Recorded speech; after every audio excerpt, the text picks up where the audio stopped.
بالحق والهادي إلى صراط المستقيم وعلى آله. Alhamdulillah Rabbil Alamin. Segala puji bagi Allah Zat yang telah memberikan nikmat iman, nikmat Islam, nikmat kesehatan serta kesempatan. Dengan anugerah yang oleh Allah berikan kepada kita, ada dua yang gak sama. Itu nikmat iman dan nikmat Islam. Nikmat kesehatan dikasih, nikmat kesempatan alhamdulillah dikasih. Maka harus untuk kita syukuri nikmat yang sangat besar tadi, nikmat iman dan nikmat Islam. Alhamdulillah. Salawat dan salam akan selalu tercurah limpahkan kepada Nabi Muhammad Sallallahu Alaihi Wasallam. Suara saya jelas, teman-teman? Jelas, Ustaz. Jelas, Ustaz. Alhamdulillah. Terima kasih. Nanti di pertengahan penyampaian materi ataupun diskusi, kalau suaranya kurang jelas, mohon langsung MC diinstruksikan ya. Boleh, sebelum kita ke materi, gimana teman-teman kabarnya sebelum saya panggil nih satu-satu. Gimana kabarnya semua Ibu, Bapak, teman-teman, kakak, adik? Alhamdulillah sehat. Alhamdulillah. Dari mana aja nih? Boleh saya tanya, ada Ibu Widya Amata dari Padang. Ya, dari Padang, Ustaz. Gimana kabar Ibu? Alhamdulillah sehat, Ustaz. Alhamdulillah, salah satu pemateri juga ini, Ibu. Semoga Ya, bisa berkumpul nanti, Bu ya, bertemu nanti. Ada Pak Andri Arvin dari Kota Tangerang. Gimana kabar, Pak? Sehat, Pak? Oh, banyak sekali dari Tulungagung. Alhamdulillah ketemu lagi kita, Pak ya. Kemarin sempat jumpa juga di layar.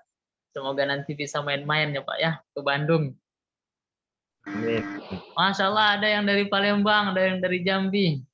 Luar biasa ini. Semoga silaturahim keilmuan ini bisa terus, terutama mendapatkan kaitan ridho Allah Subhanahu wa taala. Ada yang dari Sidoarjo, ada dari Bima. Luar biasa. Ada Bapak Yuzadinata dari Aceh juga. Pasuruan, Pasuruan, ya itu Pasuruan dekat pondok saya dulu itu, Sidogiri. Oh, dari Bumi, ya semua kita dari Bumi ya teman-temannya. dari Medan, alhamdulillah. Baiklah, semuanya antusias ya malam ini. Semoga Allah ridhoi dengan ikhtiar-ikhtiar ini. Baiklah teman-teman, ibu bapak yang saya hormati, kita ke slide berikutnya. Nama saya Bahrul Ulum Risno, terbiasa dipanggil Dum. Misi Pondok Pesantren Al-Amalu bil Iman bisa dibaca oleh teman-teman atau bisa di screenshot, silahkan aja. Atau mau diamalkan juga, alhamdulillah. Mau dibaca-baca. Misi mempersiapkan pribadi umat yang berilmu pengetahuan, berakhlak mulia, dan berkhidmat kepada agama, masyarakat, dan negara. Menyiapkan generasi muslim yang siap kerja berdasarkan iman, integritas, dedikasi, disiplin, dan memiliki kompetensi yang handal. Allahumma amin. Boleh slide berikutnya.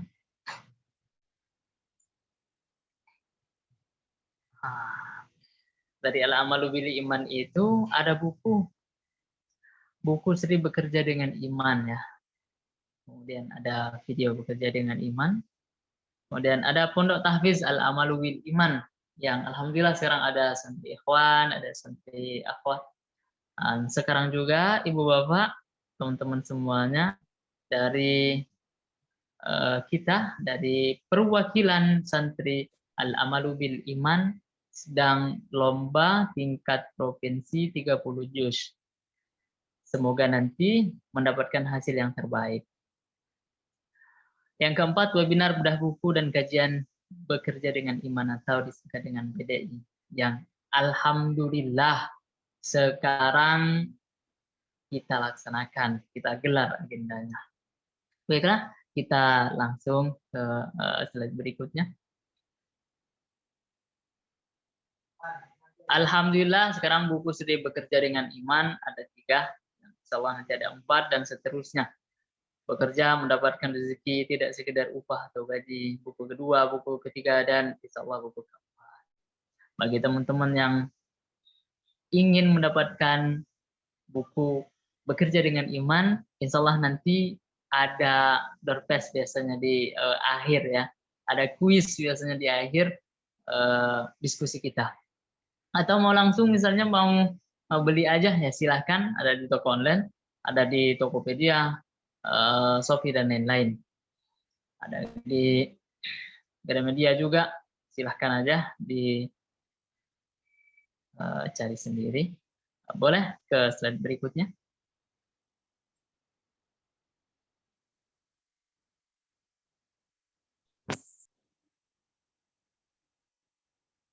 Ada YouTube juga, silahkan di subscribe. Kemudian ada Instagram Al-Amalul Iman, silahkan di follow juga. Mau ke sini misalnya mau main-main, silahkan. Alhamdulillah alamat udah tertera di layar teman-teman semuanya. Atau mau tanya-tanya misalnya, silahkan, ada nomornya juga.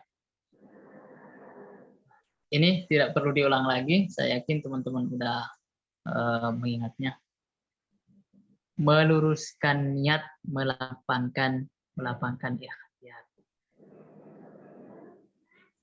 Di layar laptop saya ada tanda hitam ya, tapi ini agak mengganggu kayaknya teman-teman ya. Saya tanya MC apakah sama di layar laptop MC, ada yang layar hitam juga? Sama Ustadz, menutupi judul sepertinya ya. Ya, menutupi konten ya. Nah, alhamdulillah sudah. Alhamdulillah. Meluruskan niat, melapangkan ikhtiar. Luruskan niat, ya diluruskan gimana maksudnya? Niat itu apa? Kita cek dulu satu-satu ya teman-teman. Apa niat itu? Niat secara pengetahuan, di misal kita pakai kitab Al-Yaqutun Nafis atau kita fikih yang lainnya, Takriratus Satidah di juz 1 ataupun Al-Yaqutun Nafis, niat itu qasdus syai'i muqtaronan bi fi'lihi. Niat itu adalah bertujuan melakukan sesuatu atau apapun bentuknya, dan tujuan itu bersamaan dengan perbuatannya. Itu adalah niat. Kemudian ada pertanyaan misal, tempat niat itu di mana? Bahwa qalbu, tempatnya ada di hati kita masing-masing. Kita merencanakan mau webinar nih, itu udah di hati kita masing-masing. Kemudian melapangkan ikhtiar usaha kita. Ya, kita usaha untuk melakukan ibadah misalnya dengan ikhtiar kita. Alhamdulillah sekarang punya badan yang kuat, yang sehat, bisa iktikaf misalnya, bisa iktikaf 2 jam, 3 jam. Ada niat, oke, ada niat.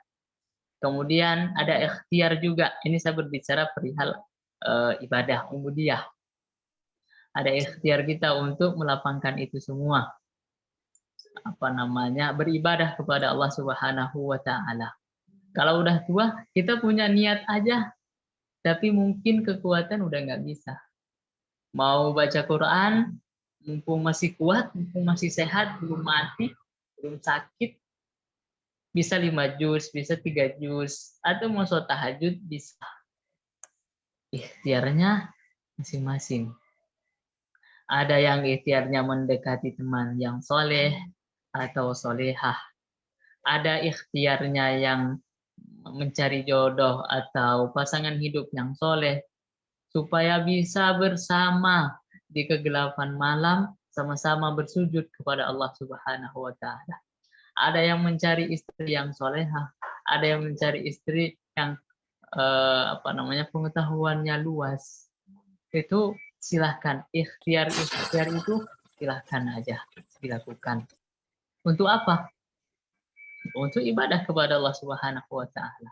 Kita pasti hidup di dunia ini berapa lama sih? Mungkin nggak lebih dari 1 tahun. Kalau lebih, ya alhamdulillah itu bonus. Kalau dihitung-hitung lagi, tidurnya berapa jam?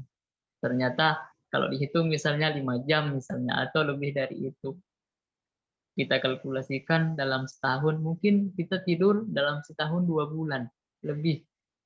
Mana lagi bercandanya, mana lagi naik motor atau naik mobilnya, kendaraannya, atau urusan-urusan yang bikin sibuk, lupa kepada muraqabah kepada Allah Subhanahu wa Ta'ala. Lupa bahwa kita diawasi oleh Allah Subhanahu wa Ta'ala. Ada orang yang memandangnya, yang penting hidup bisa makan. Dia lupa poin utamanya, bahwa panggung dunia ini nanti akan dirobohkan. Mungkin kita sebut kiamat. Nah, kita di dunia ini dikasih panggung, fasilitasnya banyak sekali. Ada mata, penglihatan, ada telinga, pendengaran, ada hidung, ada mulut dan pikiran dan lain-lain. Dan itu tujuannya tuh tunduk beribadah kepada Allah Subhanahu wa Ta'ala. Tapi ada segelintir orang dari kalangan kecil misalnya, baik itu perempuan ataupun laki-laki, dikasih fasilitas itu dibuat untuk bermaksiat kepada Allah Subhanahu wa Ta'ala. Baiklah, ini judul ya teman-teman ya, supaya mungkin nanti kita agak melebar sedikit. Boleh ke slide berikutnya.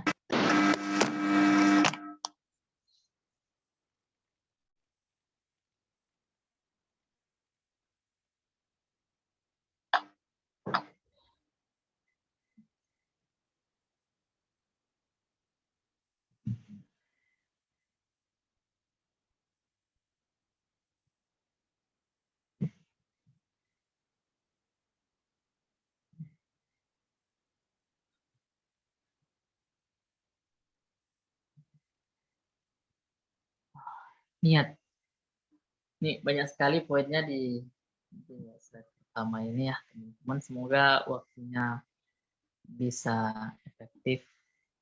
Ada niat tadi kalau kita sebut qasdu syai'i muqtaronan bi fi'lihi. Itu niat.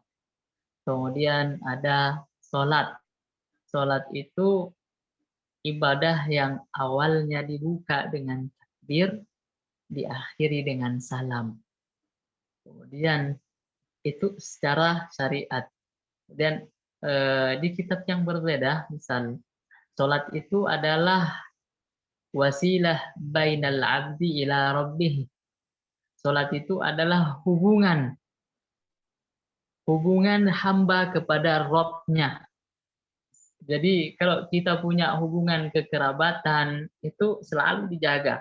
Sekarang gampang, tinggal WA, tinggal bikin link, Zoom, kita bisa ngobrol dengan keluarga besar kita atau dengan guru, dengan teman-teman kita.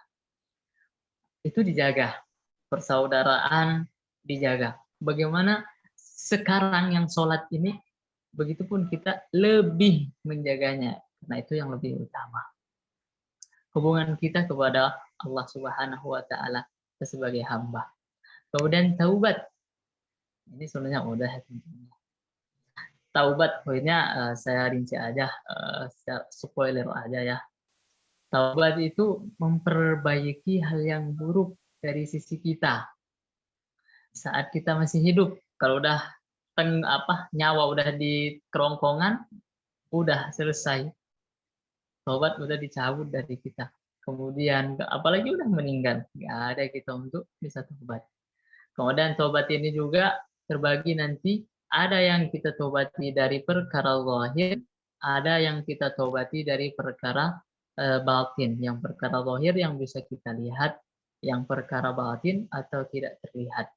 Yang bisa terlihat misalnya memandang perkara yang diharamkan, mengambil perkara yang bukan hak atau bukan punya kita. Kemudian memukul orang tanpa hak. Itu perlu ditaubati. Itu zahir, berbohong kepada siapapun dengan alasan yang tidak hak. Kemudian ada taubat dari perkara batin. Contoh, misalnya bangun pagi kita merasa mau makan apa, dalam hati mau makan apa, besok makan apa. Perlu juga ditaubati. Kenapa perlu ditaubati? Seakan-akan kalimat dalam hati itu kita tidak terima dengan apa yang udah Allah takdirkan kepada kita. Kemudian doa ini dulu spoiler lagi, itu permohonan dari hamba kepada Allah Subhanahu wa taala. Kemudian selanjutnya waktu sebagai modal. Waktu adalah nikmat yang sangat besar juga. Ada rinciannya di surah Al-Asr. Kita beriman, kita beramal soleh, nasihati dengan sabar dan haknya. Bahwa manusia dalam kerugian kecuali orang yang beriman dan orang-orang yang telah disebutkan di surah Al-Asr. Jadi ya, wal asri innal insana lafi khusr. Ila akhirih al-ayah. Saatnya muhasabah atau evaluasi diri atas niat kita melaksanakan suatu amalan untuk mulai melangkah ke ikhtiar. Dan niat, formulasi niat dan niat hanya ditujukan kepada Allah Subhanahu wa taala. Misalnya usolli fardhu zuhri 4 rakaat lillahi ta'ala.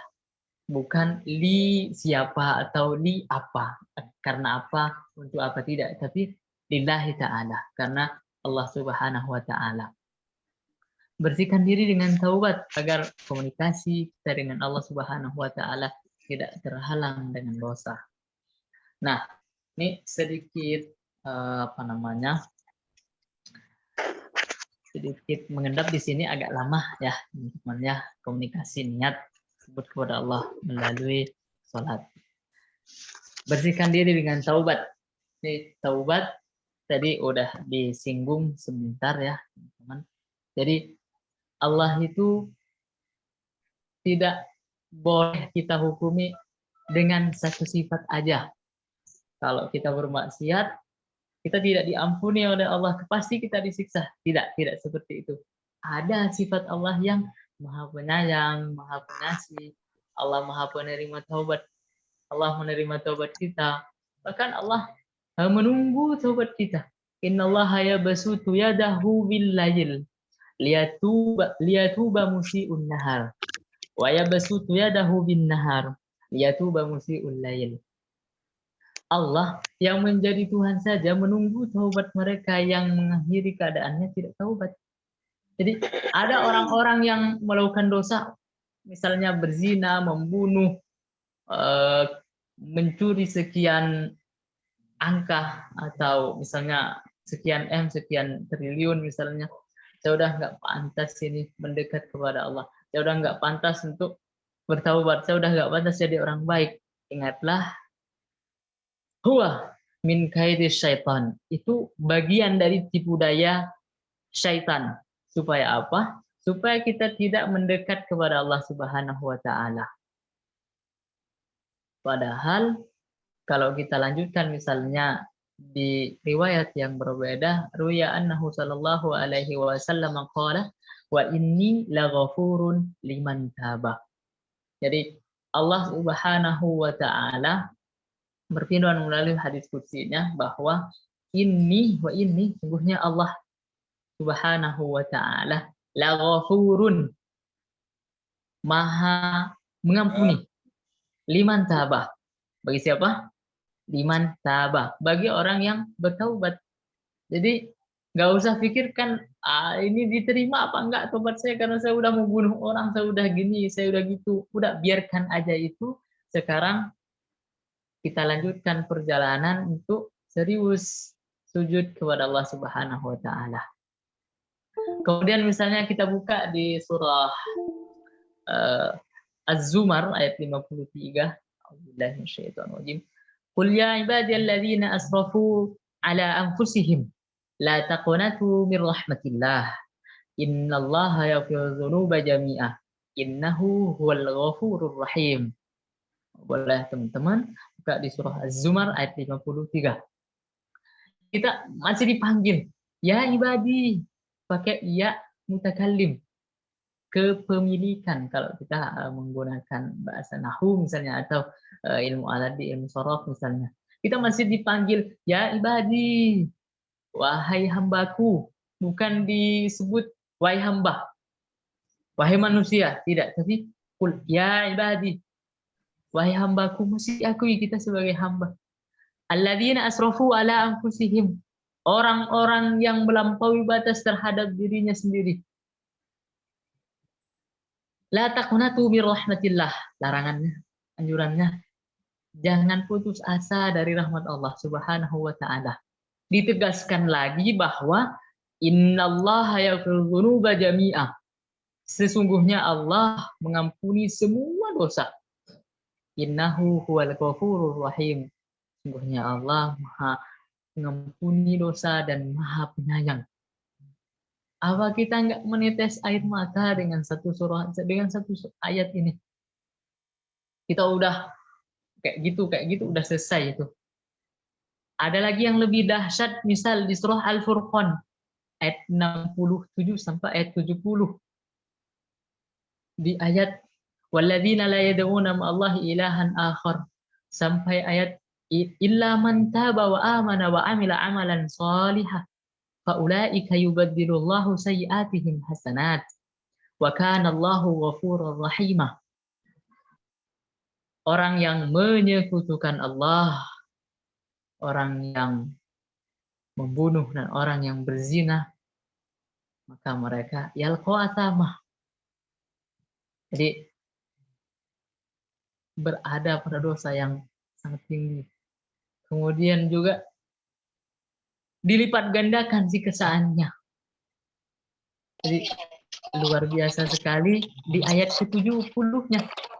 Illa man taba, kecuali orang yang bertaubat.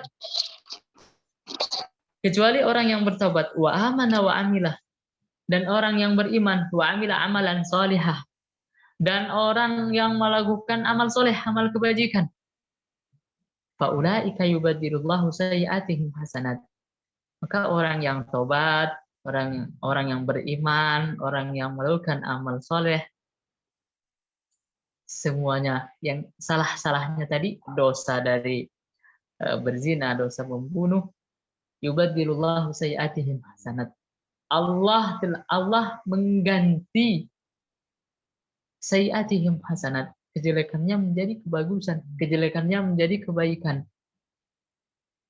Misal, dulu udah saya umpamakan, misal MC punya hutang 10 juta atau 1 miliar ke saya. Cukup minta maaf aja. Dan jangan ulangi kesalahan, misalnya. Saya bilang gitu, misal. Habis itu, oke lah, nggak ada masalah. Kira-kira hutangnya nggak usah dibayar. Kira-kira MC, saya baik bukan? Perlakuan saya. Baik sekali, Ustaz. Baik. Sekarang saya kasih lagi. Yang tadinya MC Ustazah Rahmah punya utang ke saya 10 miliar. Dengan dia minta maaf ke saya kasih 10 miliar sesuai dengan jumlah hutangnya. Apa nggak nangis kita? Itu dunia aja, itu harta, itu uang aja yang bisa hilang kapan aja. Ini Allah Subhanahu wa taala berfirman, "Wa man asdaqu minallahi haditsa?" Adakah yang lebih benar ucapannya, firmannya dibanding dengan Allah? Kalau kita cek di Balaghah misalnya, ini udah masuk ke istifham inkari. Tanya tapi nggak benar pertanyaannya gitu ya. Istifham inkari. Jadi kita lebih terlalu fokus kepada kemaksiatan, kemudian menghukumi Allah, tidak menerima taubat kita. Tidak. Allah punya banyak sifat Maha Pengasih, Maha Penyayang. Kita bisa melihat sifat-sifat Allah itu, kita bisa merasakan sifat-sifat Allah itu. Nggak usah dipikirkan, fokus di satu sifat yang sifat itu menyiksa, membuat susah. Allah Maha Kaya, Allah Maha Pengasih, Allah Maha Pengampun, silahkan aja. Jadi dari sini kita sadar bahwa betapa cintanya, betapa luar biasa kasih sayang Allah kepada kita. Ada satu kisah di zaman sahabat dan Rasulullah. Ketika itu film askar di tempat perang, satu ibu dan anaknya kecil terpisah sebab peperangan itu. Berhari-hari saling mencari. Di satu waktu mereka ketemu, ibu lari, anak juga lari sambil menangis. Ketika mendekat, semakin mendekat, merangkul anaknya, merangkul ibunya, ibunya merangkul anaknya, menangis semuanya dengan bahagia. Sahabat yang menyaksikan kejadian ini meleleh juga air matanya, menangis juga. Kemudian Rasulullah tanya, kenapa engkau menangis? Kenapa kalian menangis? Ya Rasulullah, siapa yang tidak menangis dengan kejadian yang di depan mata seperti ini? Kemudian Rasulullah langsung mengatakan, kira-kira ibu ini bisa nggak, tega nggak memasukkan anaknya atau menyemplungkan anaknya ke kobaran api yang ada di sekitar peperangan tadi? Oh lah ya Rasulullah, nggak mungkin Rasulullah, ini nggak mungkin terjadi.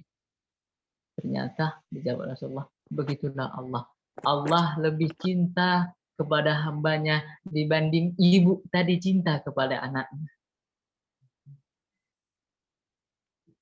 Dan cemburu-cemburunya manusia adalah cemburunya Allah kepada hambanya. Cemburu dalam hal apa? Cemburu ketika hambanya melakukan kemaksiatan. Padahal fasilitas mata, kemaluan, tangan, harta, akal, semua dari Allah. Dengan fasilitas itu bermaksiat kepada Allah Subhanahu wa Ta'ala. Apa enggak menetes air mata kita ketika kita membaca ayat tadi?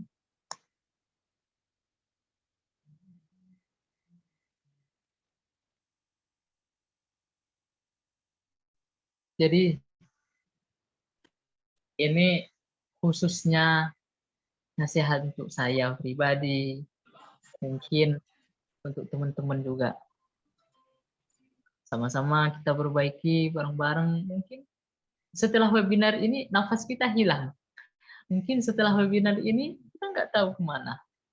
Semoga semuanya panjang umur untuk beribadah kepada Allah Subhanahu wa Ta'ala. Baiklah teman-teman, itu bagian dari taubat kita kepada Allah Subhanahu wa Ta'ala. Agak lama ya di bab taubat ini. Kemudian Allah tidak menilai suar. Allah tidak menilai tampilan kita. Walakin yanzuru ila qulubikum. Akan tetapi Allah menilai kepada hati-hati kita, hati-hati kalian. Kita sibuk poles wajah, kita sibuk poles betis, kita sibuk poles tangan. Habis itu mati dimakan cacing. Tapi kita lupa satu yang belum terlalu diperhatikan. Memoles apa yang sebenarnya dinilai oleh Allah Subhanahu wa Ta'ala, yaitu hati. Dalam hati, misal, kalau adalah tulisan di dalam hati ini muncul misalnya, pasti otak-otak negatif kita ini nggak akan berani. Ya, aduh, misalnya kayak gini, kayak nggak terima aja kayak gini, kehidupannya nggak terima, misalnya, apalagi bermaksiat, udah maksiat zahir kan. Tapi apa? Allah tidak menghukumi kita saat kita bermaksiat. Misalnya maksiat mata, Allah tidak menutup penglihatan kita. Maksiat kelamin misalnya, Allah tidak menghukumi kelamin yang bermaksiat. Maksiat hidung misalnya, maksiat kaki misalnya, maksiat tangan misalnya. Allah tidak langsung menghancurkan kita. Walaupun saat itu juga sedang bermaksiat. Kenapa? Allah menunggu rintihan tobat kita. Innallaha yabsutu yadahu bil-lail liyatuba musii'un nahar. Sungguhnya Allah berikan kesempatan di malam hari untuk kita bertaubat di saat kita bermaksiat di siang hari. Begitupun Allah membuka kesempatan kepada kita ketika kita bermaksiat di malam hari, di siang hari, untuk kita bertaubat di malam hari. Jadi nggak ada alasan untuk kita tidak bertaubat kepada Allah Subhanahu wa Ta'ala. Dengan ayat-ayat tadi, dengan kasih sayang Allah kepada kita sangat luar biasa. Jadi yang perlu dikenali adalah bagaimana Allah mencintai dan menyayangi kita. Setelah itu baru masuk, mungkin kita akan muraqabah, merasa diawasi oleh Allah bahwa oh Allah maha penyayang, oh Allah maha pengasih. Jadi mungkin kita semoga jijik kepada yang namanya maksiat. Ada orang yang berikhtiar sekuat tenaganya untuk tidak bermaksiat.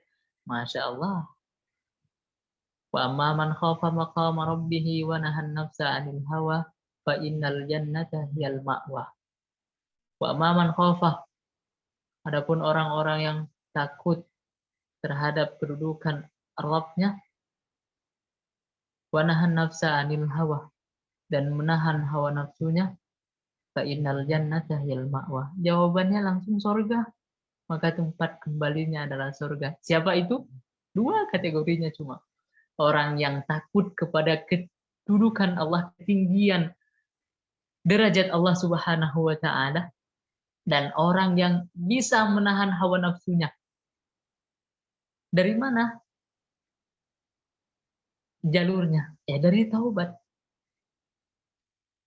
Dari doa-doa kita kepada Allah Subhanahu wa Ta'ala. Poin selanjutnya adalah doa. Doa kita udah tadi, itu dari permohonan kita kepada Allah Subhanahu wa Ta'ala. Doa untuk mereduksi takdir buruk dan mendapat perlindungannya. Jadi doa itu bisa mengubah takdir, akan tetapi ada catatan. Catatannya adalah yamhullahu ma yasha wa yusdid wa indahu umul kitab. Jadi Allah menghapus dan menetapkan apa yang Allah kehendaki, bukan apa yang kita ajukan kepada Allah. Tidak. Tapi apa yang Allah kehendaki itu dihapus oleh Allah, dan apa yang dikehendaki oleh Allah itu pun ditetapkan oleh Allah. Bukan dari ajuan kita. Saya pengen kaya, saya pengen itu, saya pengen ini. Ya, bisa saja diterima oleh Allah dan bisa saja itu hanya berpahala, tapi tidak diterima secara gambaran pengajuan kita kepada Allah Subhanahu wa Ta'ala. Mungkin sedikit poin penting di doa. Perbedaan orang soleh, orang alim, orang yang dekat kepada Allah ketika berdoa, dan orang yang belum terlalu banyak mengenal Allah ketika berdoa, mungkin hanya satu perbedaannya. Lebih-lebih kalau kita bisa mengambil poin yang penting ini.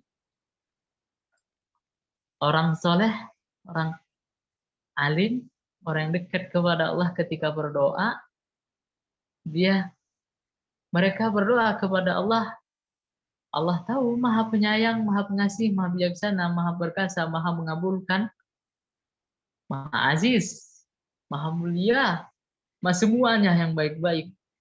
Kemudian karena Allah maha perkasa, maha segalanya, barulah mereka minta kepada Allah. Oh iya, kan Allah maha mengabulkan doa, kan Allah maha bijaksana, kan Allah maha kaya. Ya udahlah, saya minta kepada Allah. Ya Allah minta ini, ya Allah minta itu.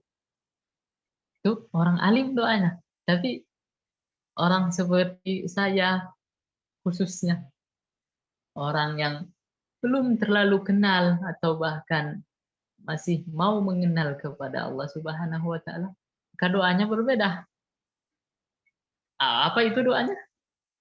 ketika ada masalah, ada kredit motor belum terbayar, udah mau jatuh tempo 2 hari lagi misalnya, ada hutang yang belum dibayar, ada hajat, ada keinginan yang berbeda. Mungkin perempuan mau beli skincare, mungkin bapak-bapak mau beli mobil, mau beli motor. Yang diingat adalah gambaran keinginannya. Siapa ya kira-kira yang bisa mewujudkan impian saya ini? Oh Allah, baru dia minta kepada Allah. Bedanya adalah kalau orang alim, orang dekat kepada Allah, dia mengingat Allah dulu karena dia tahu, dia yakin dan dia imani bahwa Allah itu maha bijaksana, maha segalanya, baru dia minta kepada Allah. Kalau orang seperti saya, orang yang belum banyak kenal kepada Allah Subhanahu wa taala, ingat masalah dulu, siapa yang bisa mewujudkan keinginan ini? Oh Allah. Ya udah baru berdoa kepada Allah. Itu perbedaan antara doa saya, doa orang yang belum mengenal Allah sebelumnya, atau mau orang yang baru memulai untuk mengenal Allah. Seperti saya doanya. Ingat masalah dulu, oh siapa yang bisa mewujudkan impian saya ini? Kira-kira siapa ya? Oh Allah. Jadi ingat masalah, baru ingat Allah. Kalau orang alim enggak, ingat Allah, baru ingat apa yang diinginkan. Pengen jodoh, wah ingat jodohnya dulu. Setelah itu siapa yang mewujudkan? Oh Allah. Seperti itu. Jadi ingat masalahnya dulu. Habis itu baru ingat Allah. Nauzubillah min dzalik. Semoga kita bisa masuk kepada tahap yang tadi, yaitu ingat Allah baru minta. Bukan ingat masalah baru ingat Allah. Semoga tidak seperti itu.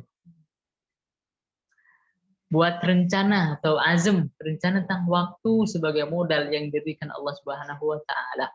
Dengan demikian kita siap melangkah ke ikhtiar. Saya pengen ini, berusaha.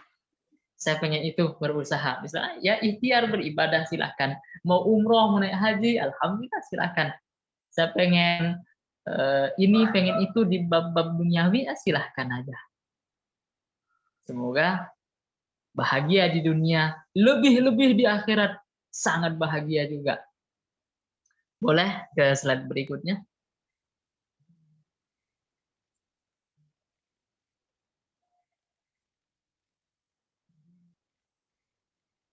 Mohon izin.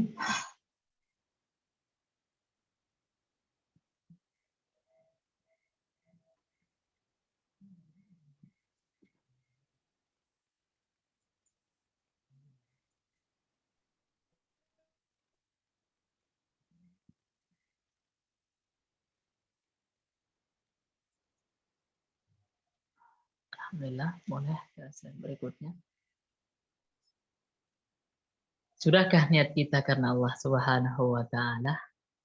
Nah, ini ada satu terjemah dari satu hadis. Segala amal perbuatan tergantung pada niatnya. Innamal a'malu binniyat. Dan seseorang itu akan memperoleh balasan sesuai dengan apa yang diniatkan olehnya. Barang siapa yang hijrahnya karena Allah dan Rasulnya, maka hijrahnya itu ya kepada Allah dan Rasulnya. Begitupun barang siapa yang hijrahnya untuk kesenangan duniawi dan niatnya untuk mendapatkannya, atau karena wanita yang akan dinikahinya, maka hijrahnya itu hanya kepada apa yang dia niatkan. Jadi pentingnya memahami konsep niat, pentingnya niat lillahi ta'ala. Niat ikut webinar kenapa? Ya lillahi ta'ala. Kenapa? Lillahi ta'alanya kenapa? Ya karena kita dituntut untuk mencari ilmu, menghilangkan kejahilan, ketidaktahuan. Apalagi niatnya misalnya ya ibadah untuk mengamalkan. Apalagi misalnya silaturahim, banyak sekali niatnya. Boleh ke slide berikutnya. Nah, ini hanya contoh teman-teman. Sudahkah niat kita dengan formulasi sebagai contoh niat salat? Unsur daripada niat, contohkan niat salat misalnya ada Sholli fardhu zuhri 4 rakaatin mustaqbil kiblati adaan makmuman atau imaman lillahi ta'ala.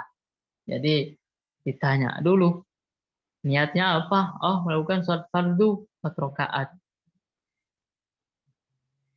Atau dengan menghadap kiblat dan tepat pada waktunya. Kemudian apa lagi? Sebagai makmum. Ya, lillahi ta'ala. Menghadap kiblat kapan? Ya, sesuai waktunya. Sebagai makmum bagaimana keadaannya? Oh, sebagai makmum atau sendirian atau jadi imam. Ya, kenapa? Ya, karena diperintah oleh Allah. Ya, lillahi ta'ala. Jadi lillahi ta'ala hal-hal yang misalnya unsur duniawi, tapi karena lillahi ta'ala maka mendapatkan pahala. Misalnya mau makan, kenyang, niat juga mau makan, ya dapat kenyang. Tapi kalau misalnya niatnya mau makan supaya nanti kuat untuk beribadah kepada Allah Subhanahu wa taala, ya dapat pahala. Atau menjaga kesehatan, atau olahraga, atau apapun bentuknya yang terlihat tidak langsung maksudnya terlihat ini ibadah, tidak. Gambarannya gambaran biasa seperti kebiasaan, tapi dibedai atau yang membedakannya adalah niat. Al-farqu bainal 'adah wal 'ibadah wa hiya an-niyatu. Perbedaan antara adat dan kebiasaan dan ibadah itu adalah niat. Ada gambarannya? Ada. Misal, saya sama teman saya namanya Ahmad. Atau Ahmad sama temannya Umar. Umar masuk ke masjid, diam, duduk, main HP. Tertidur. Tanpa niat iktikaf. Maka ya itu yang dia dapat. Innamal a'malu binniyat. Ahmad masuk, duduk, nawaitul iktikaf madumtu fi. Saya niat iktikaf selama saya ada di masjid ini. Lillahi ta'ala. Ya, itu yang dia dapat. 1, dia dapat istirahat. 2, dia dapat nilai pahala iktikaf. Sama gambarannya.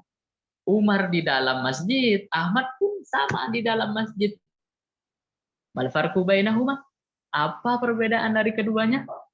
Ya niat. Niatnya Umar berbeda, niatnya Ahmad berbeda. Ya makanya innamal a'malu binniyat. Boleh ke slide berikutnya?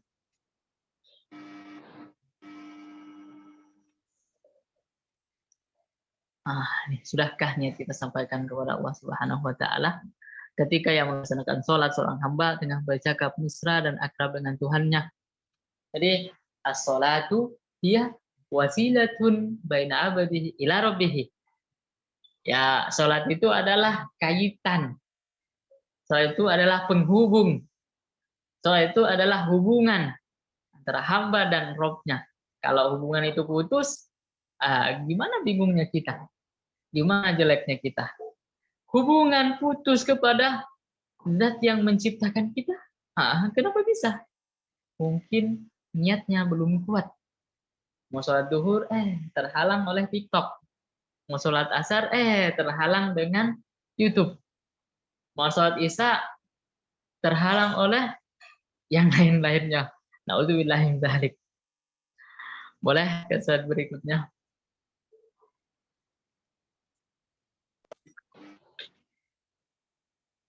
Pelajaran sholat untuk menjalankan ikhtiar.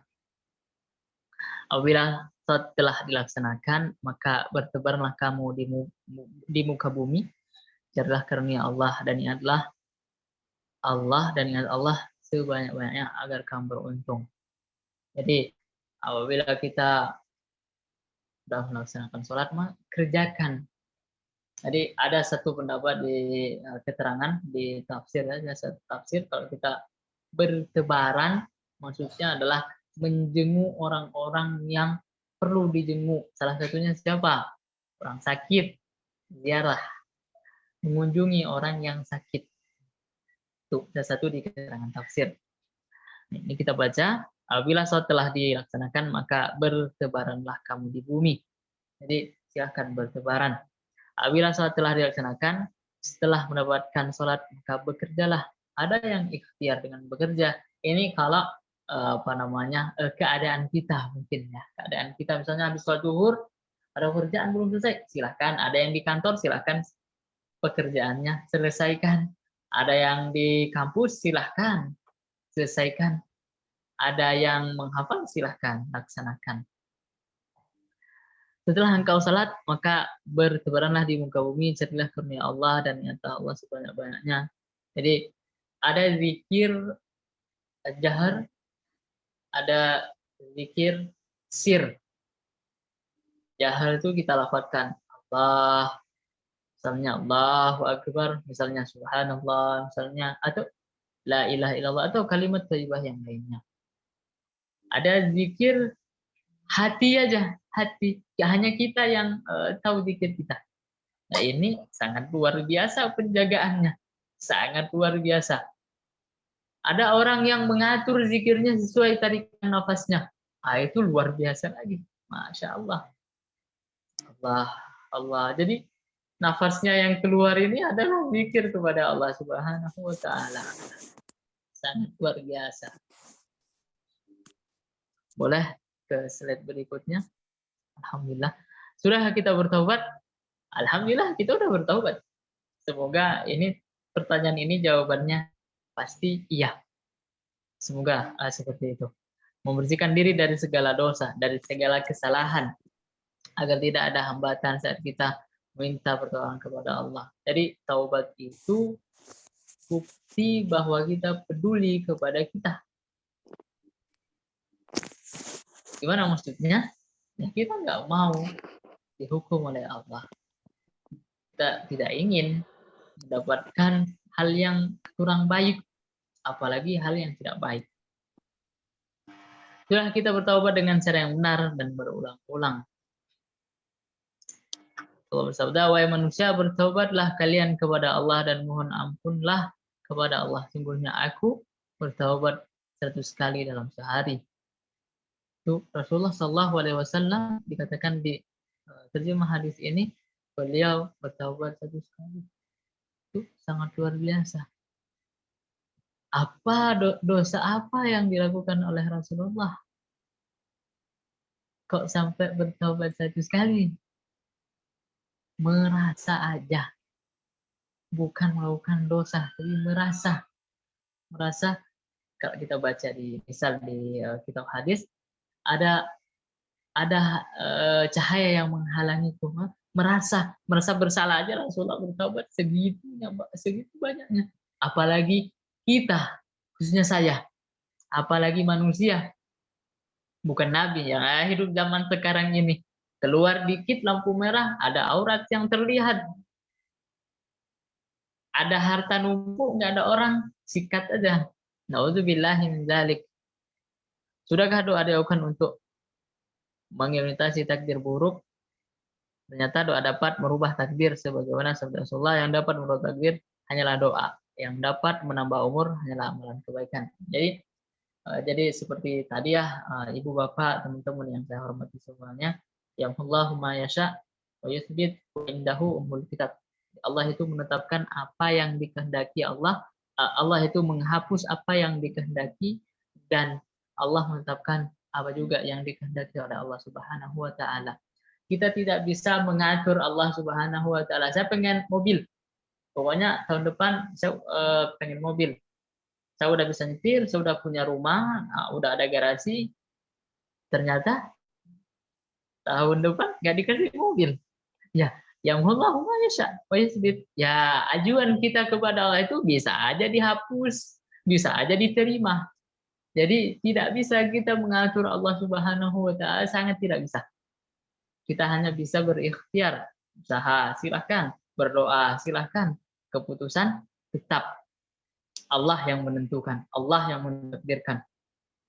Waktu sebagai modal menjalankan ikhtiar. Alhamdulillah kita punya banyak waktu, sama 24 jam kalau dihitung.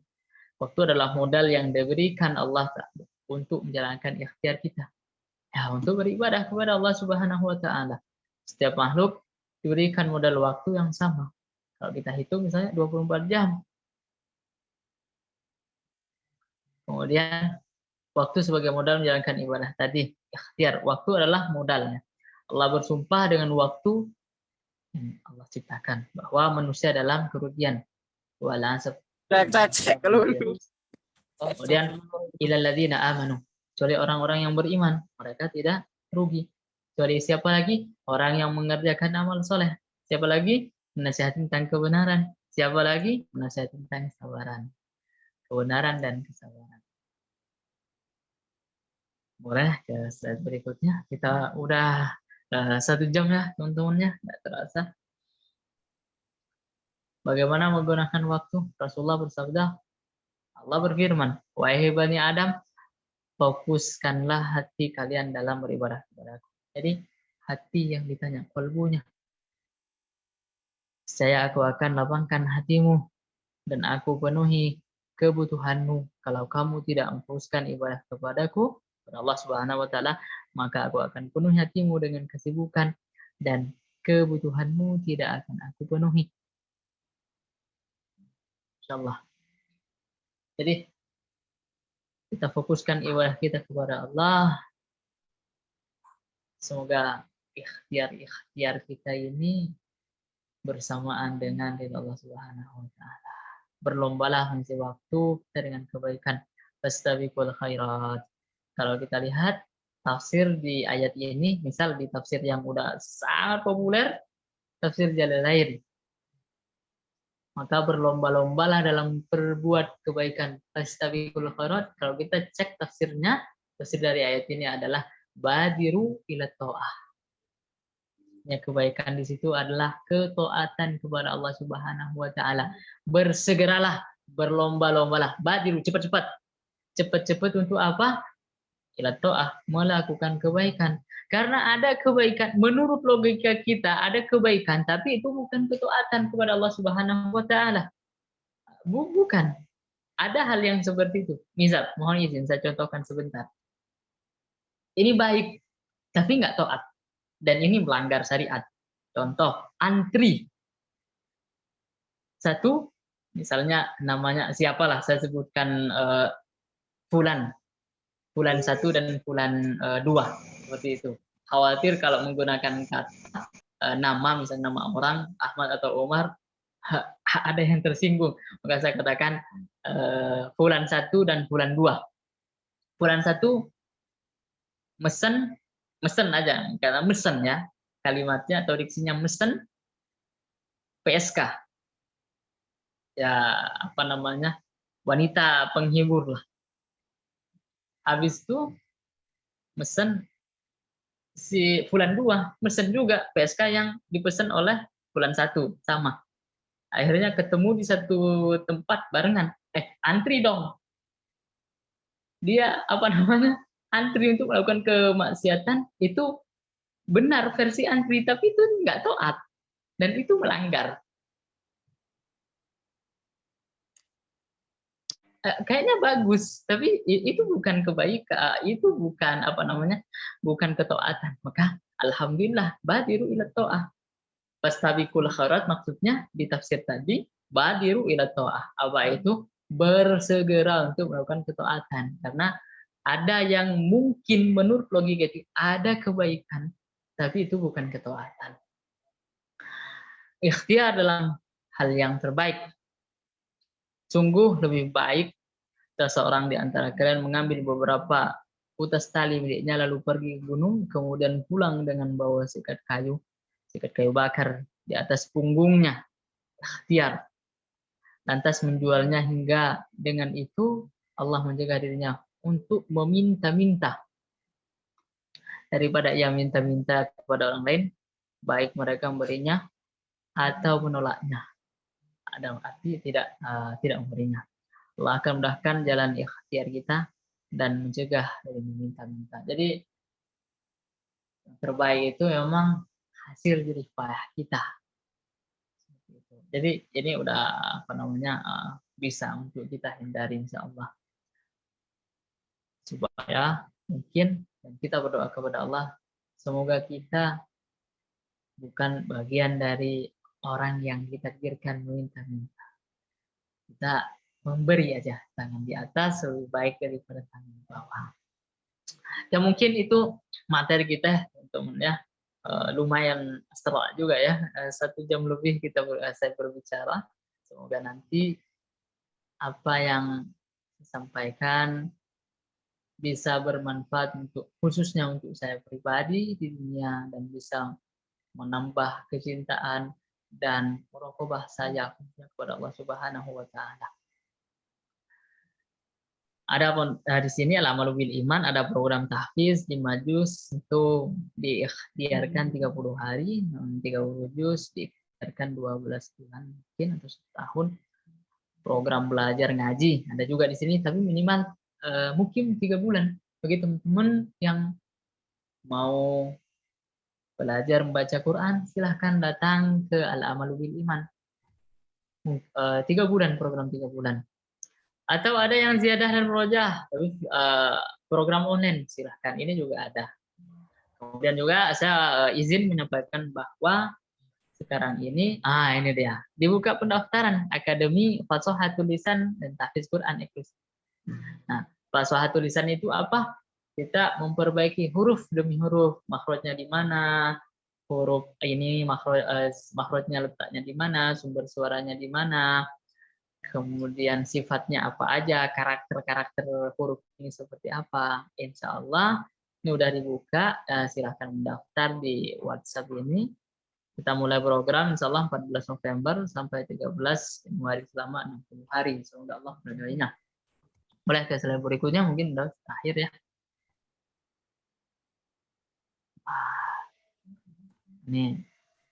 Ini ada video atau gimana Insi?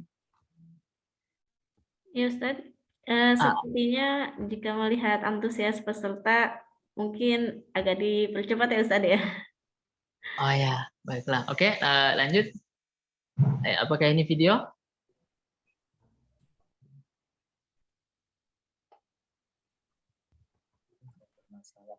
Baiklah, kalau selanjutnya, oh ya, ini video. Silahkan.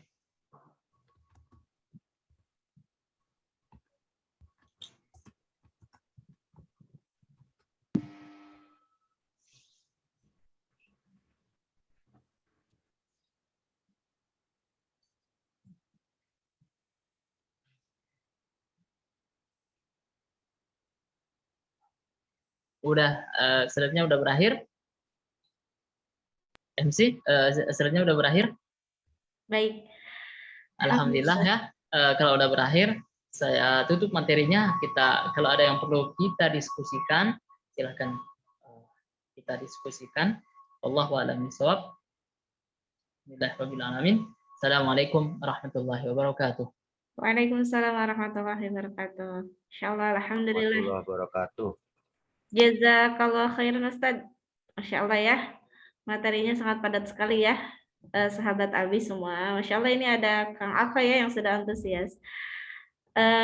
Tapi saya boleh ya Kang Alfa menunggu sebentar. Ini pertanyaan masuk terlebih dahulu. Nanti sesi kedua bisa langsung bertanya kepada Ustadz Ulum. Baik, Ustadz, saya pertanyaannya dibacakan terlebih dahulu ya Ustadz. Boleh, silakan. Nah, ini pertanyaan dari salah satu santri Pondok Pesantren Muhammadiyah Bima NTB, Nusa Tenggara Barat. Namanya Nur Lailah. Kata beliau, saya mempunyai teman yang pergaulannya bebas di luar dari pondok. Namun ketika saya mengajak dia untuk sholat dan lain-lain, dia menolak gitu ya. Tetapi dia juga tidak mau menjauh sama saya. Ya, mungkin sahabat yang lain bisa di-off-kan mic-nya. Yang menjadi pertanyaannya saya di sini, bagaimana caranya merubah perilaku seseorang terdekat kita dengan cara yang tidak membuat dia tersinggung, Ustaz. Jadi mereka dekat sekali ketika diajak kebaikan, tapi dia menolak diajak kebaikan, namun tidak menjauh pertemanannya. Nah, bagaimana caranya, Ustaz, mempengaruhi teman terdekat? Sangat menarik ya pertanyaannya. Bagaimana cara kita sama ya cari solusi yang terbaik supaya apa yang keluar dari lisan kita, dari hati kita melalui lisan kita itu sejalan dengan ilmu kita, sesuai dengan niatnya. Yang pertama mungkin langkah awalnya kita menasehati teman kita ini adalah karena cinta kepada Allah Subhanahu wa taala. Jadi kita menasehati dia, kita menasehati mereka misalnya karena saya cinta kepada teman saya. Saya khawatir kalau nanti dia mati dalam keadaan bermaksiat kepada Allah Subhanahu wa taala. Itu yang pertama. Cek niat dulu. Selanjutnya mengamalkan ilmu. Apa ilmu yang diamalkan? Ya, kalau ada kemungkaran, ya kalau kita bisa mencegahnya silahkan dicegah. Ternyata ini teman, udah. Mungkin salah satu caranya adalah bisa untuk kita ajak kepada kajian atau ada acara muhasabah misalnya. Ada acara-acara muhasabah, kajian misalnya, silahkan bawa. Atau misalnya ada di YouTube, atau ada kalimat-kalimat apa yang mungkin bisa kita share ke dia. Silahkan aja. Jadi dengan lembut kita berbicara, dengan lembut kita mengeluarkan isi nasihat kita, billahi ta'ala, kepada teman tadi. Kemudian kalau memang dia bisa diajak untuk berbicara empat mata, boleh misalnya kita traktir dia, kita mengeluarkan uang untuk berdakwah juga, untuk mengamalkan ilmu juga. Misalnya berapa sih harga nasi satu piring misalnya, atau bakso lah, atau apa yang dia sukai. Oh misalnya dia suka martabak, udah berikan martabak. Atau dia suka dimsum misalnya, atau suka apa namanya? Ustaz. Ya dimsum, saya kurang paham makanan yang kayak gitu. Mohon izin. Atau makan apalah yang dia suka, aja makan bareng sambil kita ngobrol. Atau misalnya perempuan, ayo kita ajak, mau saya traktir, tapi traktir kali ini kamu suka warna apa misalnya. Kita budgetin misalnya 100.000 pakaian atau 200.000 lillahi ta'ala. Untuk mengamalkan ayat misalnya di surah Al-Fatir juga. Innal ladzina yatluna kitaballahi wa aqamus shalah wa anfaqu mimma razaqnahum sirran wa alaniyatan yarjuna tijaratan lan tabur. Menginfakkan harta dengan dua cara, sir dan alaniyah, sembunyi-sembunyi dan terang-terangan. Nah, kita terang-terangan nih. Terusnya apa? Untuk menasihati teman tadi. Oh, 200.000, insya Allah cukup lah untuk dia saya traktir beli baju. Atau skincare misalnya. Tapi bisa untuk berbicara. Kita ini dikasih nikmat dari Allah, fasilitas. Apa fasilitasnya? Ada mata, ada tangan, ada kehidupan, ada hati, ada pikiran, ada macam-macam semuanya. Itu disampaikan dengan empat mata aja. Baik, Ustaz. Tidak perlu streaming atau live YouTube atau apalah gitu. Mungkin itu Allah a'lam bishawab. Semoga mendapatkan cara yang terbaik. Boleh cara tadi dipakai atau semoga ada cara yang berbeda yang sangat Ya, boleh.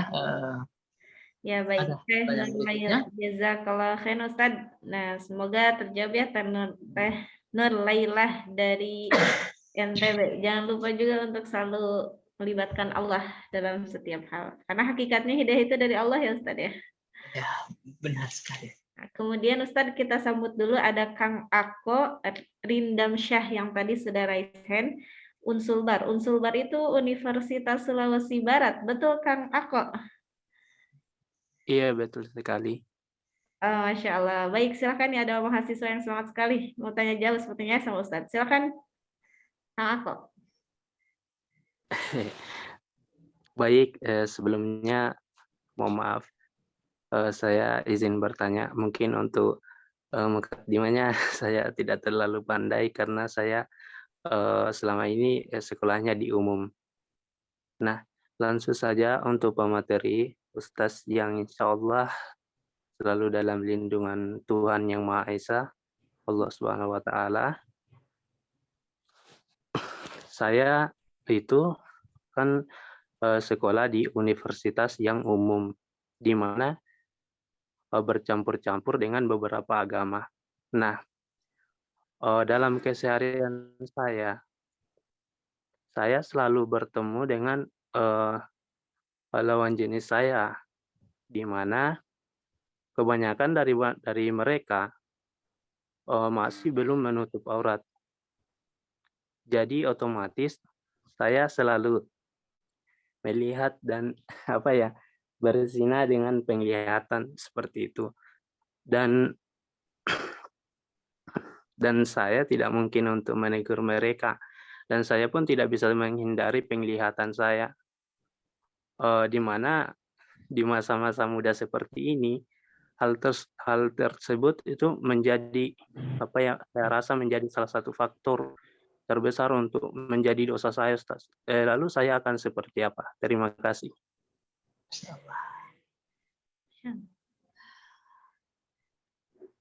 Kang siapa tadi? Aku ya. Aku Ustaz. Aku. Gimana Acok kabar? Ridam ya. Malam. Panggilan terbiasanya siapa, Kang? Rindam, Ustaz. Rindam. Rindam Iya. Syah. Hampir sama kayak Hirdam. Ada juga dulu di sini santri Hirdam. Orang Sulawesi juga. Gimana kabar malam ini, akhi? Alhamdulillah, Ustaz. Bagus. Cuman ini saya matikan kamera karena di sini sudah jam 10 lewat, Ustaz. Oh ya, nggak apa-apa ya. Baiklah ya, izin melanjutkan ya, menjawab sedikit pertanyaan akhi Rindam Syah. Semoga selalu dijaga oleh Allah Subhanahu wa taala akhi Rindam Syah, keluarga dan orang-orang yang berkaitan dengan antum. Jadi kita tidak bisa, saya langsung aja ya, teman ya. Kita tidak bisa menyuruh atau memerintah atau meminta mereka yang di luar agama kita misalnya untuk kita atur. Itu tidak mungkin ya, tidak mungkin posisinya seperti itu ya. Ya, akhi Rindam. Iya, betul sekali, Ya. Ustaz. Oke, yang perlu kita tekankan, yang perlu kita pahami adalah bahwa pandangan mata yang tidak sengaja itu tidak ada hisab. Tidak ada hisab. Yang perlu kita minta kepada Allah dalam posisi itu, ya Allah, ini bukan keinginan saya. Saya berusaha untuk memalingkan mata saya yang telah Engkau kasih dari hal yang tidak Engkau inginkan. Jadi itu kan bukan keinginan kita untuk memandang perkara yang haram itu. Seperti kita naik motor di jalan, ada perempuan yang terbuka atau sengaja buka auratnya. Baik itu muslimah, tapi kayak gitu kayaknya ya. Ya tidak apa-apa. Bukan berarti halal saya mengatakan tidak apa-apa ya. Ya biarkan aja. Nggak mungkin kita ambil pengeras suara, teman-teman yang beragama muslim atau muslimah, tutup aurat, saya mau lewat. Nggak mungkin seperti itu. Setiap lampu merah diucapkan kalimat, enggak mungkin bukan. Jadi apa yang perlu kita kuatkan adalah kita tanamkan dalam hati, dalam kalbu kita bahwa kita tetapkan, saya memandang sekali, saya memandang ini tidak untuk sengaja. Ada orang sengaja ghaddul basar, penglihatannya ketika ada perkara haram di depan kita, maka dia tidak berani untuk memandang ke depan ini, tidak berani. Dia memandang ke arah atas, dia memandang ke arah samping sana, dia memandang bahkan sesekali terpejam sambil berbicara. Dan saya yakin itu tidak menyakiti lawan bicara kita, itu tidak menyinggung perasaan mereka, dan itu saya yakin. Jadi kita ijtihad aja, kita sekuat tenaga kita aja untuk menghindari perkara yang tadi. Misalnya di dalam pas kita lihat ke sana, ternyata di atas ada juga yang seperti itu, kita hindari lagi. Ikhtiar, innallaha yanzuru ila qulubikum. Allah melihat kepada ikhtiar hati kita. Seperti itu, akhi Rindam Syah, bisa dipahami atau bisa merasakan? Baik Ustaz, terima kasih atas waktunya yang sudah menjawab pertanyaan saya Ustaz. Alhamdulillah saya sangat paham. Alhamdulillah. Silakan, semoga Allah menjaga kita semuanya. Amin, Baiklah, amin, insyaallah. silakan MC. Waktu kita 10 menit lagi ya. Baik Ustadz, semoga bisa menjawab untuk pertanyaan selanjutnya dengan ini ya, tepat dan singkat sepertinya Ustadz ya. Baik, akhi akhwat, mudah-mudahan akhir rindam ya terjawab dan Allah jaga pandangannya. Selanjutnya Amin. Ustadz, Masya Allah. Kita lanjut ke pertanyaan selanjutnya. Izin bertanya Ustadz, ini dari Armaido, Ikhwan sepertinya. Apakah berikhtiar untuk memaknai Al-Quran secara mutasyabihat disebut ikhtilaf, bisa disebut ikhtilaf, atau mungkin lebih baik kita memaknai Al-Quran secara muhkamat saja atau mudah dipahami dan menahan gejolak untuk memaknai isi Al-Quran yang sulit untuk dipahami atau mutasyabihat. Silakan Ustaz. Terima kasih banyak. Saya langsung jawab aja. Serahkan materi itu kepada ahlinya. Ada ahli Quran di Indonesia. Siapa? Gus Baha, Kiai Bahaudin Nur Salim. Silahkan tanya.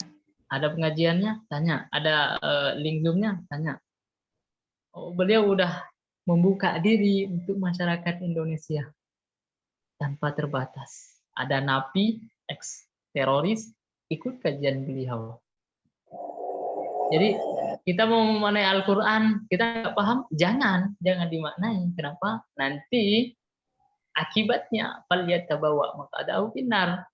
Hati-hati, nanti urusannya cari tiket gratis, duduk di neraka, siap-siap. Memaknai misalnya alhamdulillahirabbil alamin apa misalnya namanya, atau alif lam mim maknanya ini tanpa ada keterkaitan sanad dari ulama. Kenapa harus bersanad? Ya, karena agama ini bukan dari otak kita. Kalau kita punya pendapat, yaitu pendapat otak kita, pikiran kita. Kalau ilmu tidak bisa seperti ilmu Al-Quran, apalagi ilmu tajwid juga seperti itu. Harus ada sanadnya. Atau Seperti itu. kalau Ya? begitu, ya baik Ustaz, kalau begitu tips ya cara untuk memahami Al-Quran. Nah, kalau begitu bagaimana? Oke, siap. Banyak sekali alat yang perlu untuk dipahami. Karena kita bukan hidup di zaman Rasulullah atau sahabat. Banyak sekali. Ya, misalnya ada ilmu alat untuk memahami Al-Quran. Apa aja ilmu alat ini maksud saya? Ada. Bukan ilmu alat untuk baca kitab ya. Kalau untuk baca kitab ada nahwu, ada shoroh. Selesai. Ilmu alat yang ada pada Quran sangat banyak. Salah satunya ya tadi, ada ilmu shoroh, ada ilmu nahwu, ada bayan, ma'ani, badi atau balaghah ya. Ada tafsir, ada ilmu tafsir, ada usul. Banyak sekali. Ada asbabun nuzul, banyak sekali untuk memahami, ada iklal. Banyak sekali untuk kita memahami fan Al-Quran. Fan-fan tadi itu sesatunya untuk bisa memahami Al-Quran. Baik, seperti itu. Baik, insya Allah terjawab ya yang tadi bertanya. Mudahnya adalah mencari guru agar bisa diarahkan nantinya.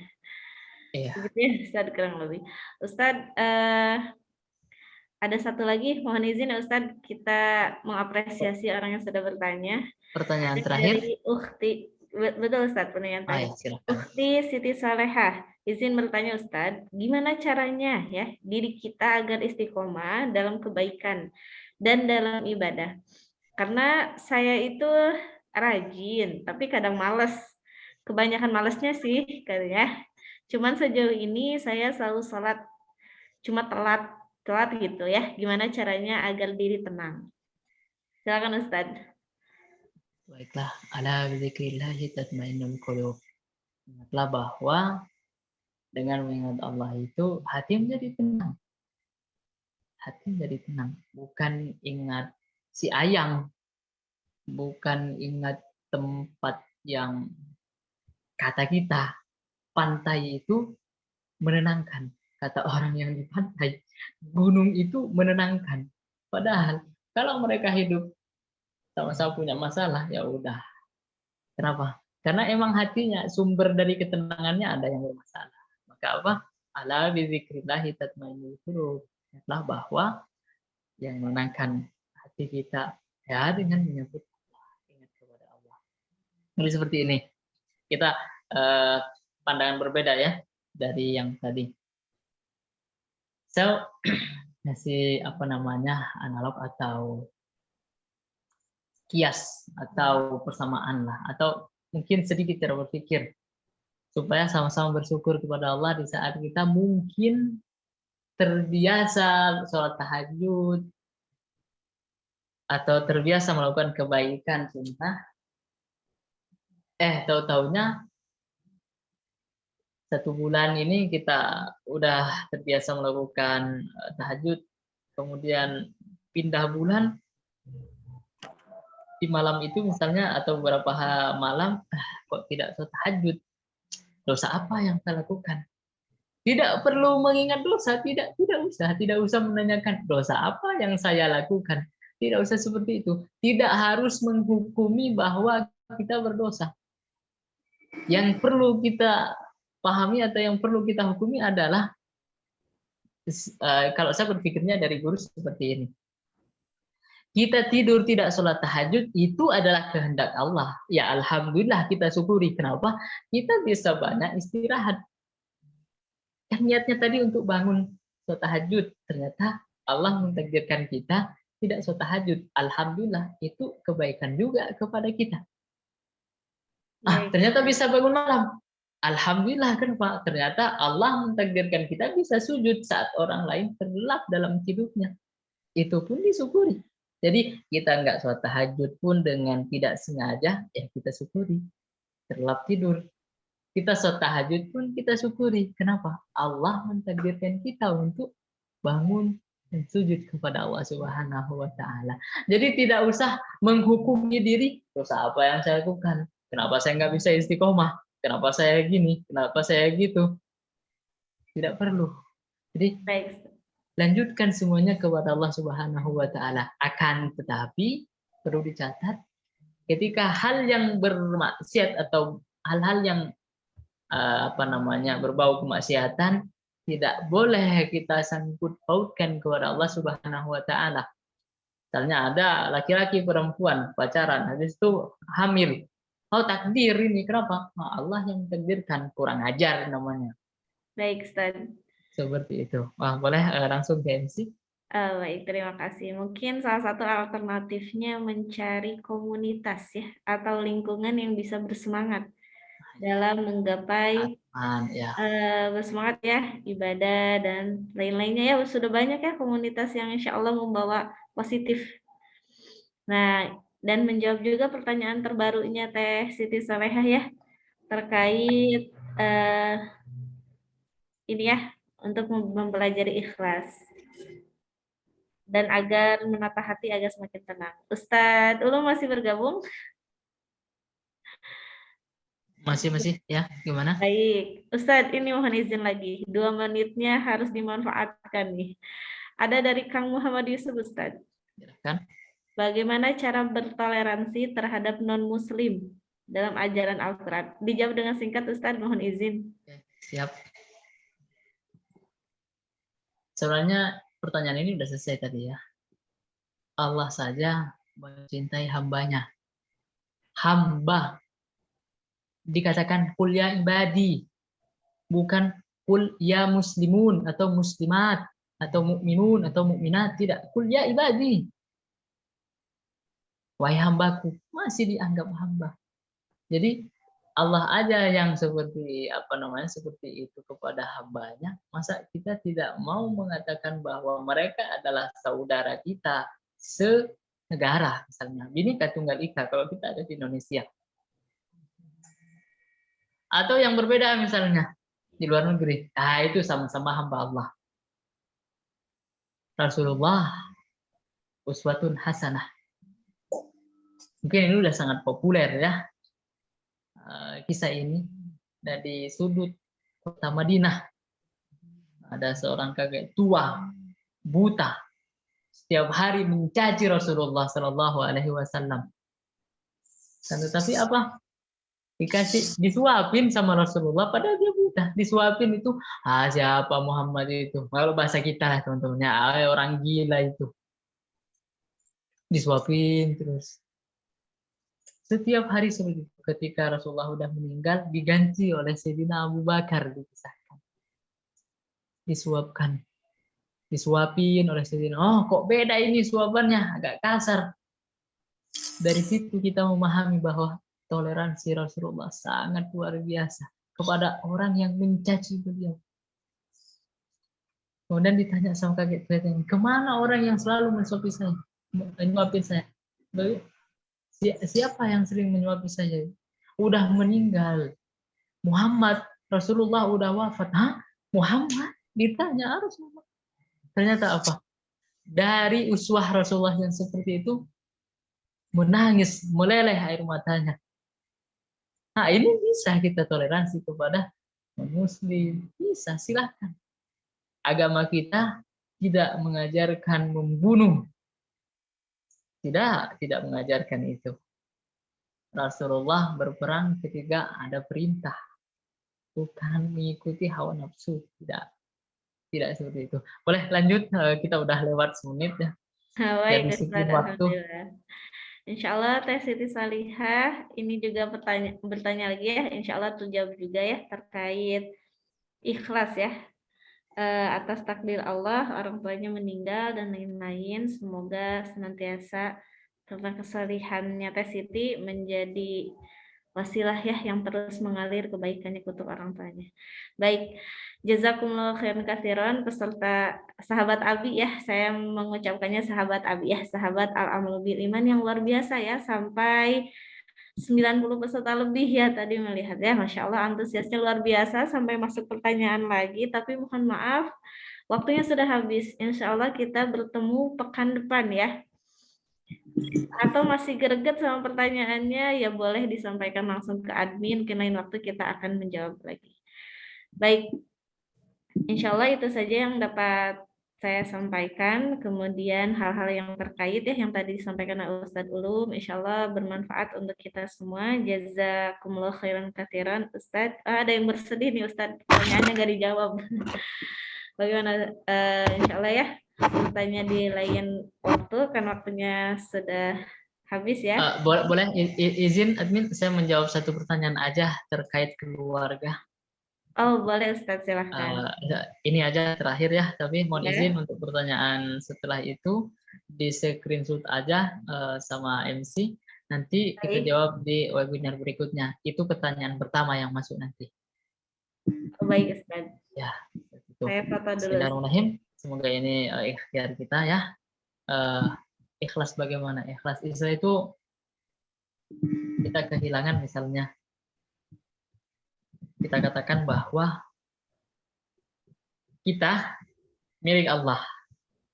Saya milik Allah. Orang tua saya milik Allah.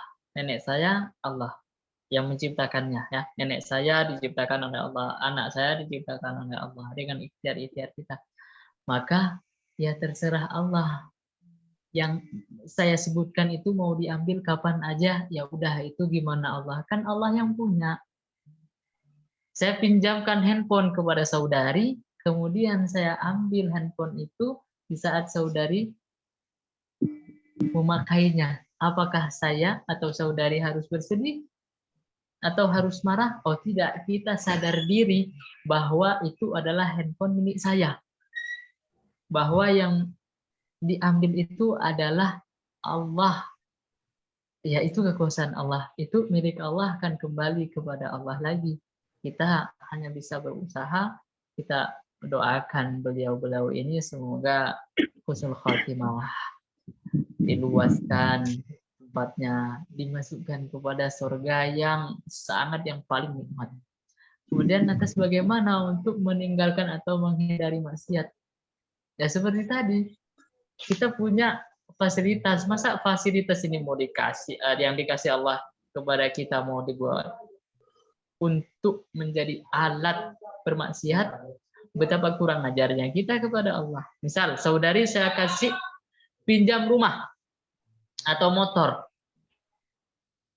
Motor atau rumah itu saya pinjamkan ke saudari. Setelah itu, di dalamnya saudari bisa ngapain aja, bisa untuk buka tahsin, bisa untuk buka bimbel, belajar, bisa untuk buka kursus dan lain sebagainya. Itu bagus, alhamdulillah. Saudari juga bisa menggunakannya untuk bermaksiat, judi online misalnya, atau apalah yang berbau maksiat. Ya, tinggal wahadainahun najdain.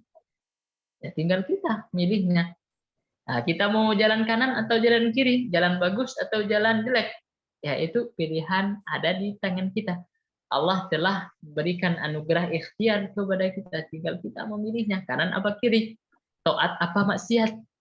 Seperti itu. Allahu a'lam bishawab. Insyaallah, alhamdulillah Ustaz.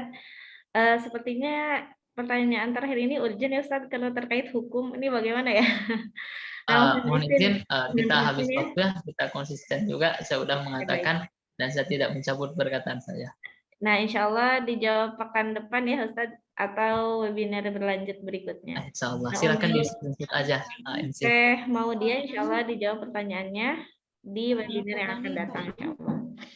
Baik, sahabat Abi semuanya, jazakumullah khairan katsiran atas antusiasnya malam ini, luar biasa sekali semangatnya. Semoga selalu Allah jaga dan dimudahkan segala urusannya. Saya Rahma sebagai MC pada malam hari ini pamit ya.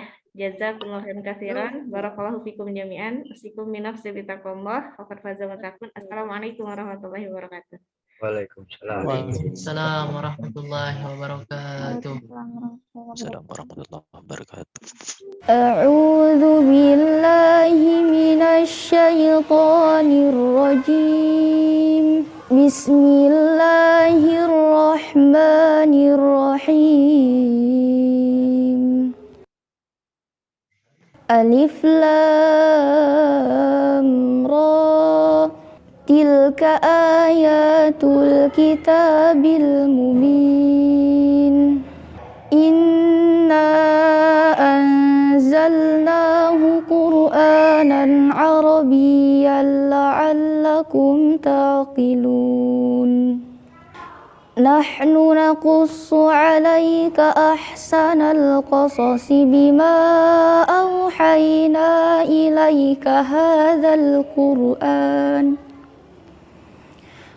Wa in kunta min qablihi laminal ghafilin.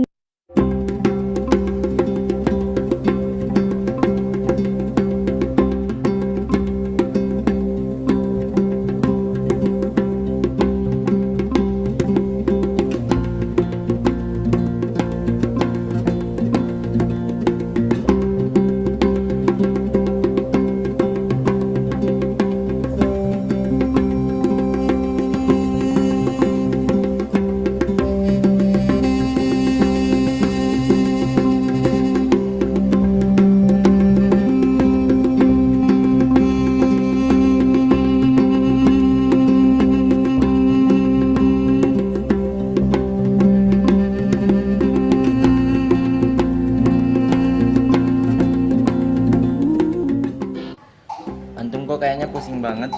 Ada apa? Ya nih, kan Ana kemarin baru lulus SMA. Ana mau daftar pondok. Tahu-taunya pondok yang Ana mau daftar ini pendaftarannya udah tutup. Ana tahu kok pondok yang pendaftarannya itu fleksibel dan bisa dimulai kapanpun. Oh ya? Bentar. Di sini ada juga katanya pondok namanya Al-Amalu bil Iman. Daftarnya kapan aja dan mulai pondoknya kapan aja juga. Nah, itu pondok yang aku maksud. Oh iya. Selain waktu pendaftaran yang fleksibel, targetnya juga disesuaikan dengan kebutuhan kita. Dan selain belajar tahfiz, kita juga diperkenalkan untuk mengenal dunia kerja dari segi pandang Islami. Mantap kan? Wah, mantap banget. Nanti Ana coba deh. Kok nanti? Sekarang aja sebelum kuotanya habis. Assalamualaikum warahmatullahi wabarakatuh. Alhamdulillah, pada saat ini saya sedang mengikuti program daurah di Pondok Tahfiz Al-Amalu bil Iman. Banyak hal-hal menarik yang bisa saya temukan. Yang pertama dan yang paling utama, dari segi lingkungan. Lingkungan di sini benar-benar berperan sebagai support system terbaik selama daurah. Maka dari itu, tidak diragukan lagi bahwa target-target yang sedang kita ikhtiarkan bisa tercapai.